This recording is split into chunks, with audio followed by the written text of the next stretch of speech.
अस्सलाम वालेकुम वरहमतुल्लाहि वबरकातुह। आपने अक्सर ये देखा होगा कि लोग दूसरों से दुआ करवाते हैं। जैसे कि मैं भी आप लोगों से कहता रहता हूँ कि मेरे लिए दुआ करें, आप अपनी दुआओं में मुझे याद रखें। और इसके पीछे लोगों का ख़्याल ये होता है, और ज़ाहिर है ये होना भी चाहिए कि न जाने किसकी दुआ हमारे हक़ में कबूल हो जाए। तो इसलिए हम आप एक दूसरे से दुआएँ करवाते हैं। इसी तरह कभी आपने देखा होगा, यकीनन देखा होगा कि जब मस्जिद में या किसी महफ़िल में इज्तिमाई दुआ होती है, तो वहाँ लोग सारे आमीन कहते हैं। जो उस वक़्त दुआ कराने वाले जो भी एक शख़्स मुतय्यन हो, चाहे वो इमाम साहब हों या आए हुए मेहमानों में से आने वाले मेहमान उलमाए किराम में से कोई एक आलिम दीन हो, तो वो दुआ कराते हैं, बाकी सब लोग आमीन कहते हैं। वहाँ पर ये कहा जाता है कि न जाने किसकी आमीन अल्लाह को पसंद आ जाए और हमारी दुआ कबूल हो जाए।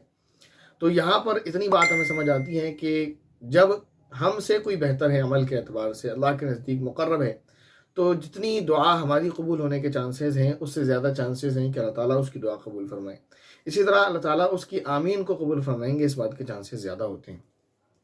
इसी तरह हम और आप ये भी जानते हैं कि फ़रिश्तों की दुआएँ रद्द नहीं होती हैं। फ़रिश्ते अल्लाह ताला के नज़दीक मासूम हैं, इस बिना पर कि अल्लाह ताला ने उनको गुनाहों से पाक रखा है, वो गुनाह कर ही नहीं सकते। उनके अंदर अल्लाह ताला ने गुनाह करने की जो है का इख्तियार ही उनको नहीं दिया अल्लाह ताला ने कि वो गुनाह कर सकें। उनको फ्री विल इस तरह से नहीं दिया अल्लाह ताला ने कि वो गुनाह कर सकें। जिस काम पर अल्लाह ने उन्हें मुकर्रर कर दिया है, वो करते हैं। इंसान की तरह वो बिल्कुल ऐसे आज़ाद नहीं हैं कि वो चाहें तो नेकी करें, वो चाहें तो गुनाह करें। बहरहाल, तो हम सब ये कहते हैं बाज़ मरतबा कि अगर हमारी दुआओं में फ़रिश्तों की दुआ शामिल हो जाए, या लोगों के लिए भी कहते हैं कि साहब उनसे दुआ करवाइए, वो तो फ़रिश्ता है, उसकी दुआ तो कबूल होगी, उसकी दुआ तो कबूल होती है।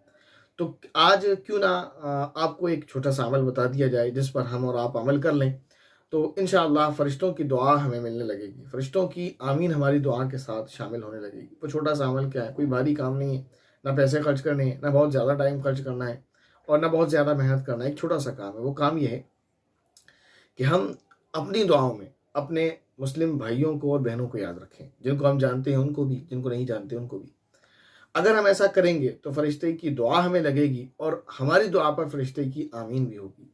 एक हदीस है, नबी पाक सल्लल्लाहु अलैहि वसल्लम ने फरमाया कि मुसलमान भाई की दुआ उसके उस भाई के हक़ में ज़रूर कबूल होती है जिसके पीठ पीछे वो दुआ करता है, यानी उसकी गैर मौजूदगी में जब दुआ करता है, तो उसके हक़ में वो दुआ ज़रूर कबूल होती है। और साथ ही ये फरमाया कि जब बंदा अपने मुस्लिम भाई के लिए दुआ करता है, तो एक फ़रिश्ता उसके सर पर यानी उसके करीब मुकर्रर कर दिया जाता है, जो उसकी दुआ पर आमीन कहता है और ये कहता है कि तुम्हें भी ये मिले। यानी जब हम अपने भाई या बहन के लिए जो भी दुआ करेंगे, अल्लाह इसको माल दौलत से सरफराज फरमा दे, इसको शोहरत दे दे, इसको इज़्ज़त दे दे, इसको अपने घर का दीदार नसीब फरमा दे, इसके गुनाहों को माफ़ फरमा दे, तो हमारे हर कलिमात पर, हर दुआ पर फरिश्ता आमीन कहेगा और पीछे से कहेगा, या अल्लाह ये जो अपने भाई के लिए मांग रहा है, या अल्लाह ये जो अपनी बहन के लिए मांग रही है, इसको भी वो अता फरमा दे। तो ये एक छोटा सा अमल है कि हम अपने भाई और बहनों के लिए दुआ करें। उस दुआ पर फरिश्ते की आमीन भी होगी और हमारे लिए फरिश्ते की दुआ भी होगी। ये छोटा सा अमल है, इसको हम करने लगे तो इसका कितना बड़ा फ़ायदा है कि हम दूसरे के लिए दुआ करेंगे, उसका भी भला होगा और साथ ही हमारा भी भला होगा। तो आज से ही कोशिश करें हम अपनी दुआओं में, जैसे हम अपने आप को, अपने अजीज़ व अकारिब को, अपने मिलने वालों को याद रखते हैं, ऐसे ही तमाम उम्मत मुस्लिमा को याद रखें, अपने भाइयों को, अपने बहनों को अपनी दुआओं में याद रखें। तो इंशाअल्लाह अल्लाह ताला उनका भी भला करेंगे आपकी और हमारी दुआओं के सदक़े में। और जब हम दुआ करेंगे उनके लिए, तो एक फ़रिश्ते की दुआ और आमीन जो होगी हमारी दुआ पर, और हमारे जो सर पर फ़रिश्ता मुक़र्रर है उसकी जो आमीन होगी, उसकी दुआ होगी, इंशाअल्लाह उसकी बरकत भी हमें नसीब होगी। तो इंशाअल्लाह इसका बड़ा फ़ायदा हमें नसीब होगा। तो ये अमल कर लेना चाहिए इंशाअल्लाह। आज से ये अमल जो है कोशिश करें। अगर अब तक करते हैं तो बहुत अच्छी बात है, नहीं करते हैं तो आज से शुरू कर लें कि नमाज के बाद सिर्फ़ अपने लिए या सिर्फ़ अपने अज़ीज़ व अक़ारिब के लिए ही दुआ ना करें, बल्कि तमाम उम्मत मुस्लिमा के लिए दुआ करें।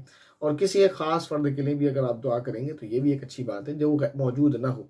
आपका कोई भाई है, आपका कोई दोस्त है, आपकी कोई बहन है, आपकी कोई सहेली है, जिसके लिए आप दुआ करेंगे, तो उस दुआ पर फ़रिश्ता आमीन कहेगा और आपके लिए भी कहेगा अल्लाह ताला से कि ये जो अपने भाई या बहन के लिए मांग रहा है या मांग रही है, इसको भी ये नेमत अता फरमा दे।